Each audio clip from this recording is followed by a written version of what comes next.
Hi, I'm Lily Peterson. And I'm Paul Wilson. Welcome to Beyond Benefits with Benefits Pro. In today's episode, we're talking to Jennifer Spiegel Berman, Compliance Maven and Chief Legal Officer at Lumelight, an integrated workplace administration and compliance business that serves benefits advisors and TPAs who support employers in the complex, crucial areas of benefits design, compliance, and administration. But first, as always, let's take a couple minutes to catch up. How's it going, Lily? Good. It's been busy over the long weekend. I'm moving apartment, so you never really realize how many things you own until you have to put them in boxes. Right.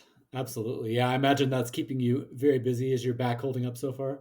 Yes, my back is holding up. My mom is in town to help. I'm not sure her back is holding up, Right. but we're making it through. Nice. But yeah, it does make me realize how many books I own that I haven't even read yet. So, Yeah, that's one of the things that as a notorious book acquirer, we've lived in the same house now for around 20 years. And I've talked about that with my wife. If and when we ever do move, I think that's going to be very eye opening for me. So I know you've been acquiring at a pretty steady rate. So I imagine that's one of the many things that is taking up your time this weekend. I will say, I know I said I wasn't going to hop in, but Yeah, you, hop in. you caught my interest. I will say, based on having like 8 bookshelves in my house, do not fill the boxes up completely when you're moving your books. Fill it up what you think is reasonable and take about half out. You'll thank me later. That's some great advice, actually. well, we hired movers too, so I Oh, do fear. then fill them to the top. Yeah, I do fear I did fill them to the top. Fill them to the top and just tip extra if you're paying somebody. I know that is the plan. I was packing before my mom came in town and I was thinking, oh, wow, okay, like this is heavy to even put into the box. Thank God we're not lifting it. Yeah, exactly. Well, it sounds like you've had an interesting long weekend to say the least. Mine was very much on the other end of the spectrum, very low key. My wife and I had been kind of recovering from just being under the weather the previous week. And so we mostly took it easy. I think I've mentioned before, I moonlight sometimes at a friend's bookstore, just picking up some shifts. And so I did get to do that on Saturday. And it was like holiday levels of busy, which is always nice at a small business, especially an independent bookstore. But that kept me hopping. But other than that, it was just a pretty lazy weekend of sitting in the yard and watching the birds and playing video games and reading. So can't Well, that's how it should complain. be. Yeah, Yeah. exactly. I'm not saying that to rub it in for you though, Lily. I am jealous, but maybe one day I will get there. Next weekend will be good. It'll be college football and the NFL starts, so I will be able to rot on my couch for 2 days straight. Love it. It'll be beautiful. It'll be well earned after all your moving. Yes. At least your team, the Nebraska Cornhuskers, won Yes. this last weekend. Go Unlike Big the Red, City baby. Buffs. Yes. See, I threw it in there for you. So Yeah, I appreciate that. well, we should probably move on to our interview with Jennifer Spiegel Berman. Like we said, she's the compliance maven and chief legal officer over at Lumelight. And this is just a great episode. We talk a lot about how she manages to make compliance compelling, which I think is one of her superpowers that I've always been amazed at.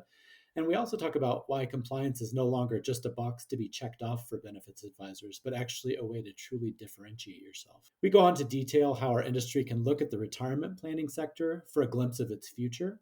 And then we chat about all kinds of things from PBM reform to ongoing plan transparency initiatives, and of course, the increasing use of AI in plan design.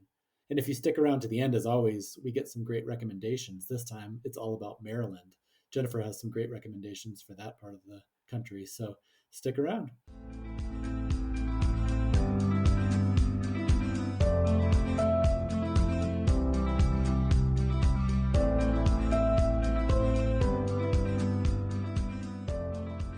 Joining us today is Jen Berman, Compliance Maven and Chief Legal Officer at Lumelight. Welcome to Beyond Benefits, Jen. Thanks. Thanks for having me today. Yeah, it's so nice to have you on the show, Jen. How are things going out in Baltimore? What are you up to these days? Things are good. Things are good. We're getting to the end of summer here, starting to prepare for the beginning of the school year. I've got 2 in high school this year. Oh, wow. Yeah, so you're very busy.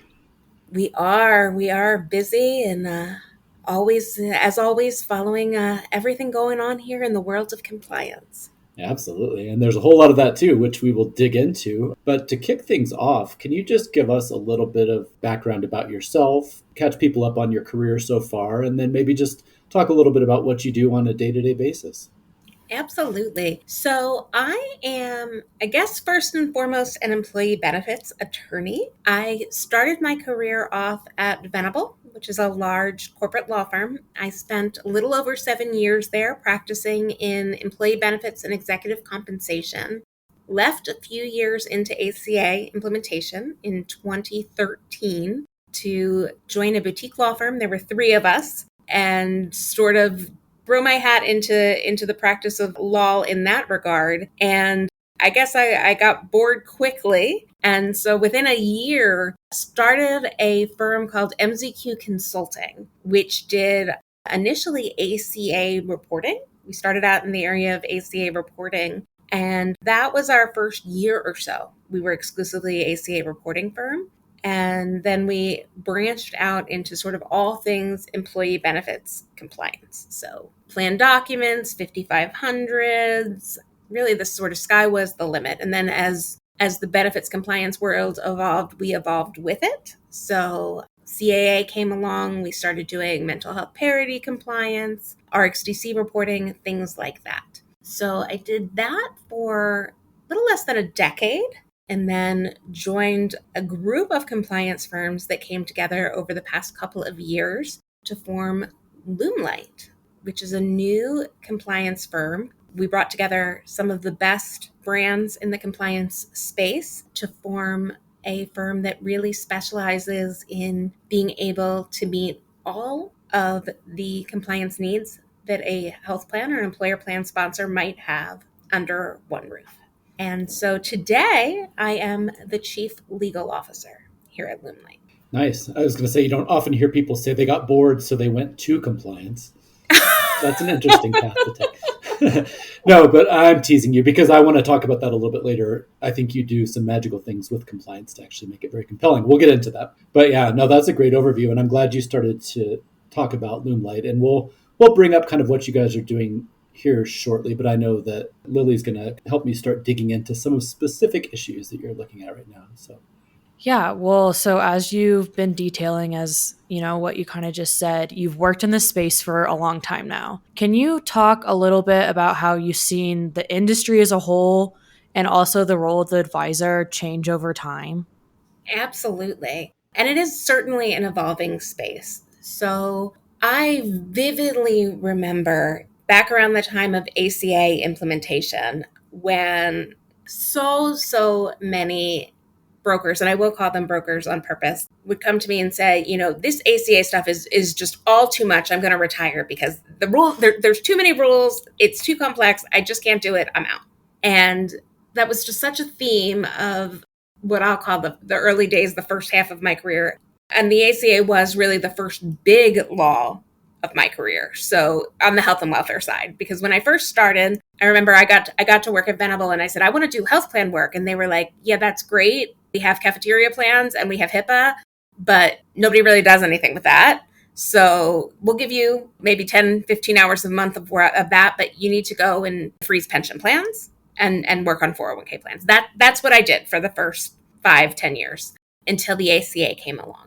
So then we had this stage of the ACA and people were scared, and there was this wave of retirements in that 2010 to 2014, 2015 timeframe of people who, felt like it was all too hard, it was too complicated. The world was coming to an end because the ACA came and it was too hard and too complicated.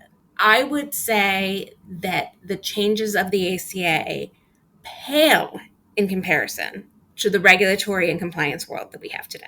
So you just rearrange the letters of ACA and you get the CAA, and it is exponentially more complex from a regulatory perspective than the ACA.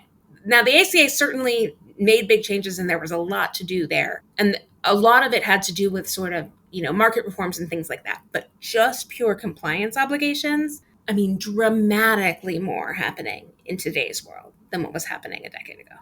yeah, absolutely. And I kind of got into this side of the industry around the same time that you're describing. And I remember the exact same thing that you're talking about, just that wave of panic and retirement and things like that. I know you've watched this and you've helped guide this. And one thing that I've noticed since then is once that crew kind of bailed out, the existing people and the new wave of people who've come in since then have taken a very different approach to the idea of regulation and compliance. And in fact, I saw you talk about this recently. More and more advisors are turning the idea of compliance into an actual sales strategy in a way to differentiate themselves. So, can you talk a little bit about that shift as well, from going, as you described them, brokers who are very afraid and intimidated by this process, to today's, consultant or benefits advisor who is not only not afraid of it, but who is actually using it as a tool and an opportunity?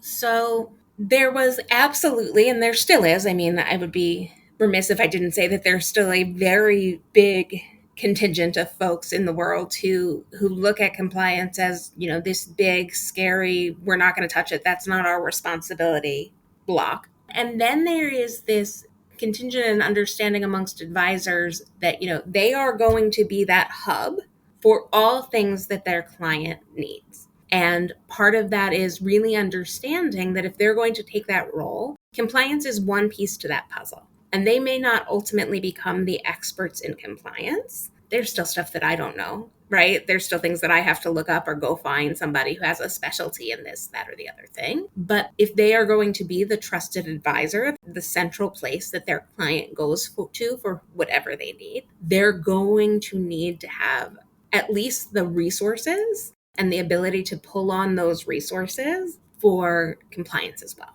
And they leverage that, right? So they have trusted partners in the compliance space, just as they're going to have trusted partners or in-house resources in each of the subspecialties that are part of maintaining a good plan, whether that be underwriting, population health, plan design, whatever the pieces of that puzzle may be. Those true advisors have resources in each of those areas so that they can draw on and help their client through the entire landscape of maintaining that health plan. So when you're talking to these benefit advisors and business leaders, can you talk about some of like the very specific talking points when it comes to the importance of compliance for them and their clients and their business? Absolutely. So the foundation is always fiduciary duty, and it's become very much of a buzzword as of late. I was talking about fiduciary duty before it was cool. Paul probably remembers this. I do remember that. It's gotten cool. There was a lawsuit a year ago, February, and now everybody thinks it's a cool thing to talk about, and we all talk about it at conferences. But when I talk about fiduciary duty, I mean, fundamentally what that means is that you have to act in the best interest of plan participants. And that means that the plan sponsor has a duty to make decisions in the interest of somebody other than themselves. And with that come all of these very specific enumerated duties. But the key to it, and really the key to unlock it, is kind of an ignorance of the law isn't a good excuse. Ignorance of how the plan works isn't a good excuse. And just, I told my advisor to do it isn't sufficient either. So as a plan sponsor, the employer plan sponsor is required to understand how their plan works and hire good advisors. So they don't need to know every detail, but they do need to know enough to know what's going on, what the sort of world in which they're operating looks like, and to make informed decisions. So I don't have to be, as a plan sponsor, as a fiduciary, the world's leading expert in plan analytics. That's not my requirement. But I do have to know enough to understand what it is, to know how claims work, and to make good informed decisions about who I'm going to hire to help me with my analytics. I have to make sure that the amount that I pay to those experts who help me with my analytics are fair and reasonable. So we lawyers, compliance people, sometimes we throw up big scary words and we get into very complicated rubrics and we throw up scary slides and stuff like that. But the fundamentals are not all that terribly complicated. And if you sort of basic, good, rational thinking, you ask good questions and you don't understand it, then something's probably wrong. So it's just that simple. Like, a good, rational thinking person needs to understand the compensation arrangement. A good, rational thinking person needs to understand how the plan works. So if you as the plan sponsor don't understand how the compensation works or how the plan works, then you probably have a problem. Then there probably is an issue. So It's as simple as if it doesn't pass the smell test, it probably doesn't pass the fiduciary test. Yeah. I know that Lily has another question here in a second, but I wanted to jump in and just quickly say, too, that I know from hearing you talk and from other conversations we've had, another, I guess, maybe advantage that this industry has in this whole process is the fact that we've seen it all play out 15, 20 years ago on the retirement side. And so a lot of the things that are now coming home to roost on the healthcare and benefits side, it's not like there's not a precedent set. So I would just be curious to hear your thoughts on how you or the advisors and employers you work with can kind of use what's happened in the past to kind of frame your decisions in what you're doing now.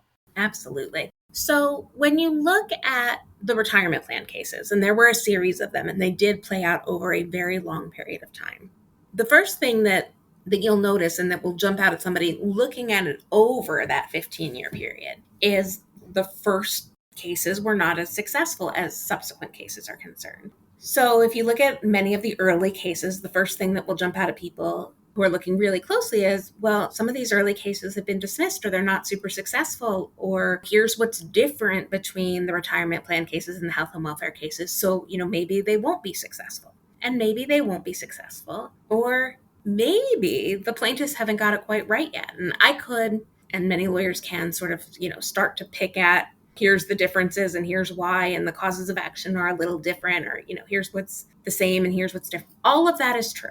But what is also true is that the early retirement plan cases were not successful. And it was only over time, and as plaintiffs' attorneys got more sophisticated and as things developed over time, that they became successful. And so I don't expect for the first couple of cases to be successful here. Laws don't typically change overnight.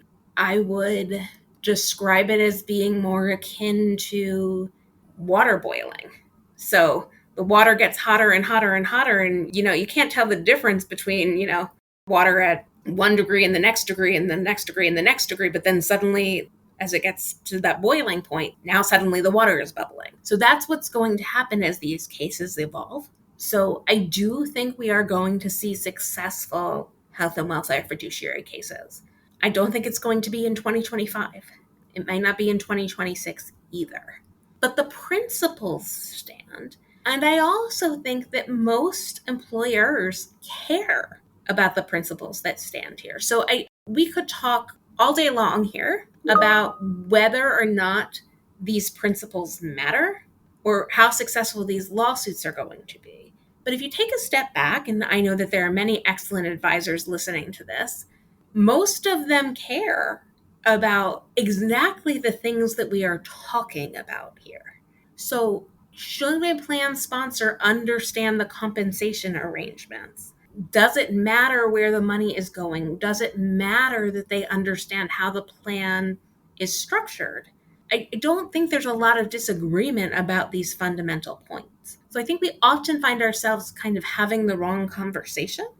And that's because, it's easy to get kind of caught up in these loops around these things, which is understandable. In many regards, it's kind of human nature to get caught up at the margins. But I don't find a lot of people who actually fundamentally disagree that people should be acting in the best interest of participants or that plans should be paying reasonable compensation. Well, jumping back a little bit, but still related to that answer, these seem to be big conversations that can be understandable in the right setting. How do you make these conversations and this important compliance part, how do you make it digestible and not overwhelming while also staying motivated, if that makes sense? That's a great question. The first step is making a commitment to doing just that. So to wanting to make it digestible and understanding. And I think it's one of those quotes that's attributed to everybody and nobody all at the same time, where there's mystery, there's margin, right? And that's just as true of the legal and compliance industry as everybody else, right? So if it feels hard and difficult, then it must be hard and difficult. And this instinct to, if I'm the only one who understands this, then I'm going to do better. And that can be just as true in compliance or the legal industry as anywhere else. So step one for me is trying to make the complex simple, right? So it doesn't have to be hard. I'm going to use another example that we've spent tons and tons of time working on, which is the gag clause prohibition. I think that So many of us in this industry have banged our head against the wall over gag clauses. There's big, complicated definitions of it. We've all debated it one way or the other way, but it's pretty simple. You can't have a provision in a contract that keeps a plan sponsor or participants from information about how much a network is paying providers. What makes it difficult, and there's a long, complicated definition that can go beyond that, is that lots of contracts still have gag clauses in them, particularly indirect gag clauses. So why is it so obfuscated? Why is it so confusing for people? Why is there so much conversation around it and things like that? Well, because there's lots of stakeholders that still like their gag clauses and are trying to avoid it and are trying to find ways to get around or circumvent this requirement. So there's a law that says plan sponsors have to attest to CMS that they have no gag clauses. And the way that carriers and others have tried to avoid the issue is to interpret the statute, the CAA's language on it, as narrowly as possible, and then to attest to the plan sponsors that they work with that they've done things like meet all of their obligations as a carrier, as a third-party administrator. And then when they write that, it says something like, we've met all of our obligations. And then that's written in very complex legalistic language that is meant to get then the plan sponsor, who has a separate obligation to make sure that the plan sponsors met all of its obligations, to read it to mean, okay, well, then I can go make this attestation. But it doesn't necessarily say that. It says that its partner has met the partner's obligations. So it all cascades. So then you get like a very small group of very dedicated lawyers and compliance professionals who get out there in places like LinkedIn and others and say, that's not what it actually says. And they scream really loud and try to get people to pay attention. And nobody's lying, right? So it's not that these carriers or vendors or partners are saying something that's not true. What they're saying is absolutely true, but it's not clear. And you just end up with a whole bunch of mess created by a lot of professionals who are trying to work in the best interest of their clients, which is in fact their job. But you can see how it very quickly gets very messy. Yeah, absolutely. I mean, related to that, I know that you do a lot of good work and you make a lot of light bulbs come on for people, but you're talking to employers and advisors every day. And I know that you hit up against stumbling blocks and obstacles in your day-to-day conversations. What are some of the biggest disconnects that you run into, even when you're talking to people? Advisors obviously know a lot about this stuff. Employers are doing their best to try to keep up with it, I would assume, for the most part. But what are probably the most common questions, pitfalls, roadblocks that you run into on a day-to-day basis? Oh, I mean, they're endless, right? So, I mean, I think that the biggest is just information overload, right? So it could be any number of things. And it's just like, it is always, that doesn't apply to me because, right? So that's my favorite. And then there's some reason why it doesn't apply. And it could be anything, and it could be any law. It's a cognitive dissonance that plays out because you can fill in the blanks of issues. So I would just say, like, take your time, think things through, and go through the process. Always go through the checklist. Really, really take the time to stop and think, does this really apply or not apply? And go through the analysis every time. Because the rules are much broader and more applicable than people will realize or think. So a great example of one that came up recently for people was with respect to mental health parity. So there was recently a lawsuit brought by ERIC, which is an interest group, challenging the final regulations under the mental health parity provisions of the CAA. And that lawsuit was successful. I mean, it didn't make it all the way through the courts, but basically the Trump administration pulled back the final mental health parity regulations that had been issued in September of 2024. And so those rules were pulled back. But that actually didn't change the fact that there's still a comparative analysis requirement under mental health parity. So I cannot tell you the number of conversations I had with people who interpreted the administration's pulling back of those regulations as meaning now I don't have to worry about the comparative analysis requirement under mental health parity. Absolutely not true. The final regulations just codified and helped to clarify provisions of how that CAA comparative analysis requirement was going to work. They were maybe not the most helpful regulations, and they made it a little bit harder, and they weren't great regs to begin with, and we didn't love those regs, but those regs were codifying a statutory provision that required this analysis to be done. So without the regs, where we were left was we still have to do this analysis. It's required by law. So I probably talked to hundreds of people who headlines of regulations are repealed to mean I don't have to do this statutory thing. It would be great if it meant that you didn't have to do the statutory thing. I don't think I read a single article that said you don't have to do the statutory thing. Right. But if you just read the headline and then you wish for what you think that the headline means, that's where you're going to get. Yeah, and I feel like that might apply to more than just compliance. I think that might be the current American mindset. If you just read the headline and you wish for what you want it to mean, then that's what it means. I think that is probably an overarching theme of a lot of what's going on these days. I think that that is probably the case. Yeah, for sure. Yeah. No, that's great. Yeah. Thank you. Well, obviously a big part of your job is, tracking current legislative trends, but also looking ahead to the possibilities that could come up. So what else is on the horizon? Any other legislation listeners, what should they be watching, as we close out 2025 or, what's coming up in the next few years? Yeah. So a few different things. We are still hoping for and anticipating PBM reform. So there was a bill that kind of almost made it there and still may have legs. We'll see where all of that ends up.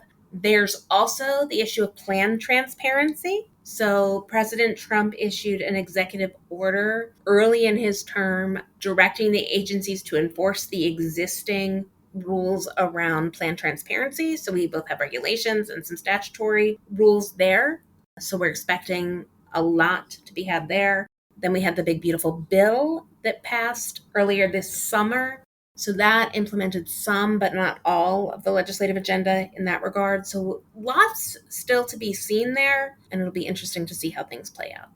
Yeah, for sure. I mean, obviously, you spend the vast majority of your time watching legislation, regulations, compliance. I mean, I know that takes up plenty of time, but I also see you at a lot of industry shows, and I know that you're like me, a fly on the wall, sometimes sitting in on all these different sessions and having conversations. So outside of the legislative and regulatory world, what are just some other general healthcare or benefits trends or stories that you are kind of keeping an eye on these days, just as you're talking to advisors and employers? I'm really fascinated to see kind of how networks are evolving and the movement towards sort of smaller networks, and as RBP is changing and we're starting to see the impact of the transparency rules and the use of different types of references. So these kind of no network plans that are using different reference points. That's something that I've been following a lot of, as well as the use of AI to sort of build these plans out in different and unique ways. Yeah, I'm glad you mentioned AI. I was going to bring it up either now or later, but I've been watching that same thing, and it's really intriguing to see, just like a lot of other industries. I think we were all trying to figure out for the last few years how to use it, where it might make sense, where it doesn't. And so we were using it for simple things like, helping to build presentations and things. But I've started to notice, and I imagine you have too, that it's getting a little more sophisticated in the way that advisors and others in the industry are using it. So I agree with you. I mean, I guess that does beg the question in your job or on the compliance side of things, like what role does AI currently play, or what conversations are you hearing about what that will mean in the future? Because things like hallucinations obviously are problematic for any industry, but especially I would think in something as detail oriented as compliance and legal. Absolutely. So I spend a lot of time thinking about it, both relative to the application to compliance specifically, but also how its use is going to impact compliance related topics. So conversations like how and can we use AI in claims adjudication? So cases about its use and or misuse relative to claims adjudication. And can it be used? And what about inherent bias and things like that? Really fascinating. I wish I had answers about. Right. I mean, I don't think anybody does at this point, but it's always interesting to just talk to people as things evolve. And I'm with you. I mean, a lot of it is just admitting right now we don't know, but here's what we're watching right now. So, no, that's really interesting. Thank you. Yeah. Is there anything else you'd like to call out here for benefit advisors and other benefits professionals to help shape their strategies and looking ahead to 2026, what that would kind of look like for them, or any advice for them? I think we talked about it a little bit earlier when we talked about the use of compliance as a sales strategy, but it is certainly that compliance doesn't need to be an area to be feared. It is complex, but it doesn't have to be scary. It can be broken down into its component parts. There's no reason that it can't be worked through in just the same way that any other puzzle is worked through. That's great. I'm actually going to skip ahead because I think this question ties into what you were just talking about. But one of the things I've always admired about you is your ability to take topics that are, let's face it, a little bit dry sometimes, and dare I say it, even boring, and to somehow make them, compelling and even fun. And I've seen you do it on the stage, and I've seen you do it behind the keyboard. I know this is something a lot of our listeners probably struggle with when they go to open enrollment meetings or when they're talking to different members of the C-suite. By the nature of what we're doing, not all this stuff is super sexy on the surface, but any tips or advice for the idea of just creating a sense of urgency and motivation around some of these topics that may not naturally lend themselves to that?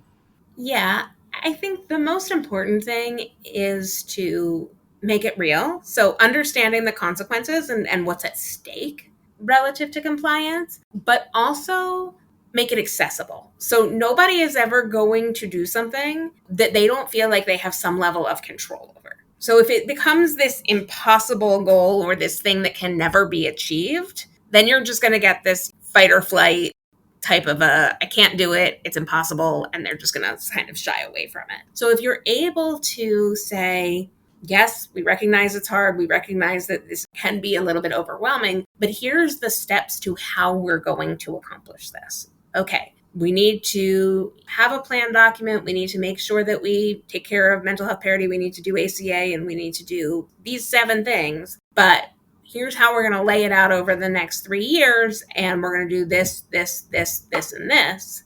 That's approachable. If you say, compliance is the hardest thing ever in the employee benefits world, and it's going to cost you $50,000, and only the most largest and most complex companies in the country are on top of it, then they're just going to throw up their hands and say, well, I can't do it, so I'm not even going to bother.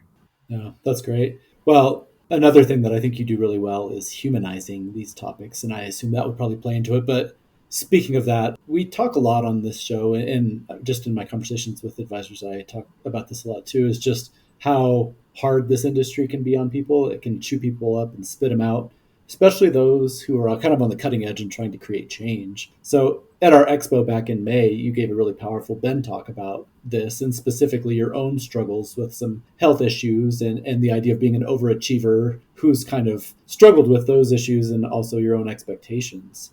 And you closed with a really powerful quote, which I jotted down here. It says, "Not everything can be overcome, but there's always a way over, under, around, or through." So could you talk a little bit about your own specific journey and this realization you've come to, but maybe if you want to kind of frame it into that bigger question of how people can make sure this industry does not chew them up and spit them out, like I said, and how they can kind of, yes. how they, stay motivated and keep doing the good work.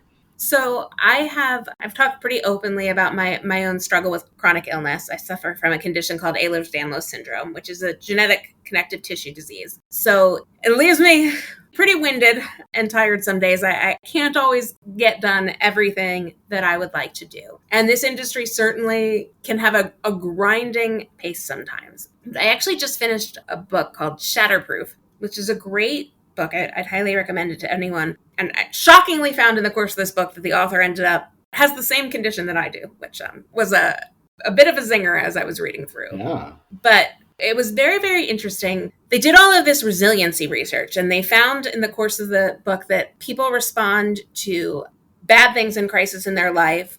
They either end up worse off, the same, like resilience, or this very small subset of people are able to come out better off, come out of it better than they can before. And it basically says like resiliency is not the thing. Like that's just coming out back to where you were before. But that we have a limit to our resiliency. You can only do the same and come back and keep calm and carry on for so long until you just run out. So that's not always something that's acceptable. You kind of have to accept that your battery is going to go on empty, that you have to give to yourself as well. And I think that that's the thing. And especially in an industry like this one, that is so much about giving to other people and taking care of other people, until you understand and recognize the importance of caring for yourself and taking time for yourself and feeding yourself and what you need as well, you're not going to be able to give back to others. And so when you do inevitably face those moments of crisis or challenge or all of the rest of it, just trying to be resilient and just trying to come back or just trying to get back to where you were isn't going to be enough, because you're going to have that resiliency ceiling. And at some point you can only do that so many times. So it's about taking the time, stepping back, and actually figuring out a way to come back stronger. I love that. I think that's just such a needed thing to hear in this industry, but any other industry, because it ties into like when I was talking to Gretchen Rubin about, it's not exactly the same, but the idea of like toxic positivity and sometimes the expectations that we put on ourselves and that we put on others are just not realistic. And so I really like just acknowledging what you just said, the fact that sometimes you can't spring back to exactly where you were, but you find the path that works for you at that point. And that's what I really liked about your idea of sometimes it's under, sometimes it's around, sometimes it's through, but you find a way to get there. Yep, exactly. Yeah. Exactly. I love that so much. It makes me excited for this industry, knowing that there's people like you out there also, you know, fighting that good fight, but also understanding the balance of taking care of yourself and also then giving to this industry. Well, speaking of the future of this industry, we're about to close out the heavy duty portion of this interview and kind of go to what we call the fun interview, which is more personal and, you know, finding out the little fun things about you. But as we close out this part of the interview, we always finish with this kind of sentence. So finish this sentence. The thing that makes me most excited about the future of our industry is... the young people in it. I love that. Absolutely. And every conference that we go to, I feel like it's getting a little younger, which is not something you could say for a long time. I didn't usually notice that trend, but it's really exciting to see that. I agree with you. It's fun to see. So perfect. Agreed. Also, as a young person in this industry, it makes me very happy to share the stories and hear people and be passionate with them. So Yeah. Absolutely. I love that. Well, now it's time for the second part of our interview, which is all about you. So are you ready? I guess so. As we mentioned a few minutes ago, we work in a very demanding and grueling field. So how do you relax and refresh?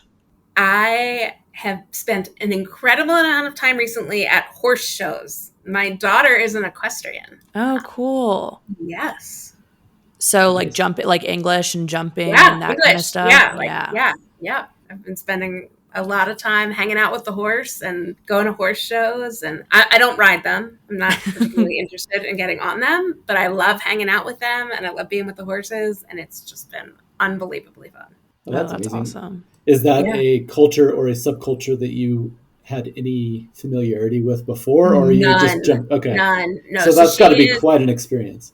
She's almost 15. She'll be 15 on September 8th. And just warning to all the parents out there, Pony Club is like a gateway drug. Yep. Like she was in 3rd grade and she was like, Mommy, can I do Pony Club? Yeah, it's like 7 years later. You're like, if I could go back and have that conversation again.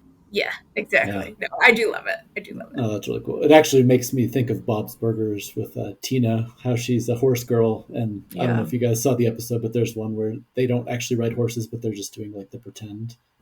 Yeah. That's I can't think of the name, but that's actually called something. That's so funny. And people do that. Yeah. I mean, I guess no judgment, but at least your daughter is on a real horse. So that's got to count for something. I mean, most of the time. There was like an invisible horse thing for a fundraiser at some point. Okay. Well, that's fair. Nice. Well, regular listeners know that, you know, we're always looking for good recommendations, whether it's books, movies, TV shows, podcasts. So we'd love to hear your picks. What have you been listening, reading, watching lately? So I am completely addicted to Acquired, the podcast. Just can't help myself. Yeah. It's bad. Especially because they're so long form, right? They go on for hours and hours. I also love The Gilded Age, the HBO The Gilded Age. And then I recently binged all 4 seasons of Succession. So I'm watching that right now, but I'm watching it really slowly because you have to pay attention to what's happening. It's not a background show. It is not. You've got to be all in. No, but I love Kieran McCulkey. Is that? Uh-huh. I love him. He is so funny. Yeah. So. Yeah, he is amazing.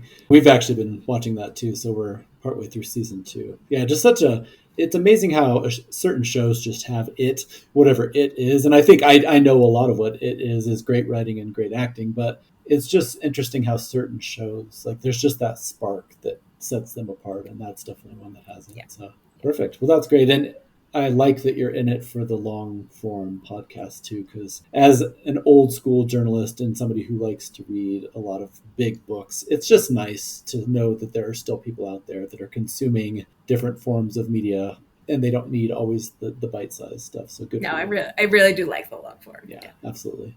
Well, we also talk a lot about travel on this show. And we saw that you recently went on a big trip. Can you tell us about it? You know, like the highlights, best meal? I did. I went on a big trip to Japan. It was spectacular. My son wanted to do this one. And I was like, what? Japan? Really? But it was one of these once in a lifetime things. The best meal was at a restaurant called Saison, which was voted like best restaurant in Asia type of a situation. Oh, wow. It was probably the best restaurant I've ever eaten at. It had 3 Michelin stars. Oh my gosh. Yeah. Like I think they give those things out for a reason. Yeah. You're like, there's something about that, I think. I get it. They're onto something there. They were onto something. But just as good was like the street food. Yeah. My son and husband felt strongly about the 7-Eleven food. I get the appeal, but I was not that into the 7-Eleven food. I'm a little bougier than that. That's fair, but I will say that whole convenience store thing in Japan, I've not been there, but I've read a lot about it. It is a whole thing. So it's not like they were just falling for something. That's a big part of the culture is built around that. It is a big part of the culture is built around that. I had a lot of matcha, very into the matcha. It was good. And it was not just the food. It's a very, very cool culture. Yeah. Really interesting. Like the juxtaposition of the ancient and the modern, very, very interesting culture. Nice. That's amazing. Awesome. And what is it about restaurants named Saison? Because I feel like there's a lot of them, but every time I go to one, I'm like, this might be the best food I've ever had. There's one down in Santa Fe that's called Saison, and it's a James Beard award-winning chef and everything. And same thing. It was like a life-changing meal for me. So that's awesome. Well, speaking of meals, we also like to highlight kind of the areas where our guests live. And, you're from right near Baltimore there. Your area is obviously famous for lots of things, including great seafood, which is one of my favorites. And one of my very favorite types of food is crab. Can you just share a few spots around your city next time people are there for a conference or they come to visit? What are some of your favorite spots? Maybe a couple of little insider secrets, anything like that about Baltimore? Oh, yeah. So Baltimore places. So there's this food group called the Atlas Restaurants. So if you just go and put the Atlas group in, you will get like a whole array of restaurants. They are all fabulous. And then you can pick which one you want by cuisine type. Like they're kind of trying to take over. I mean, there's a little bit of like, I guess, corporate, whatever, gentrification situation going on, but they're great. So I'm sorry, but they're all great. So right, you got to go with it. You got to go with it because they're great. Also, if you're into like the fine dining thing, there's a restaurant called the Charleston, which is like high end, super fantastic. Miss Shirley's is where you want to go for brunch. I knew you were my people, Jen, because you're all about all of your recommendations and your discussions about Japan have mostly centered around food. My wife and I, like, everywhere we go, it's like we just eat our way around the world. So it's all food. Exactly. Captain James Crab House. Captain James Crab House is where you want to go for your crabs. Okay. It's right on the water. It's fantastic. Oh. And they have like a shack, and then there's like a restaurant. Eat at the shack. Oh, cool. Yeah. Very good. And then I guess if we want to do one or two non-food things, as boring as that is, anything else? Is there, museums, music, bookstores, anything like that you would recommend? I mean, so the Inner Harbor, you can go to the harbor and walk around. That's beautiful. The Baltimore Aquarium is the National Aquarium is in Baltimore. Fabulous. Definitely worth going. And then Camden Yards is one of the best ballparks in the country. So. Ooh, very true. That's one that's still on my bucket list. I was able to tick Fenway off when we were at the expo, and I've been to Wrigley and I've been to a few others, but Camden's one of the few remaining ones that feels like it's special. It doesn't feel like all the other ones. So no, it is special. It is definitely special. Yeah. Awesome. It's a place not to be missed. Perfect. Well, Jen, thank you so much for joining us on the show today. It was great chatting with you as always, and we can't wait to see you very soon somewhere on the road. I'm looking forward to it. All right, it was a pleasure. Thanks for having me. For all of our listeners, please subscribe to Beyond Benefits with Benefits Pro anywhere you get your podcasts. And if you want to rate us, we'd love your feedback. If you have any questions or comments, feel free to email me over at pwilson@benefitspro.com, or you can email Lily at lpeterson@alm.com. And thank you to our producer, Zach. Join us again next time for a new episode of Beyond Benefits with Benefits Pro. Until then, thanks for listening.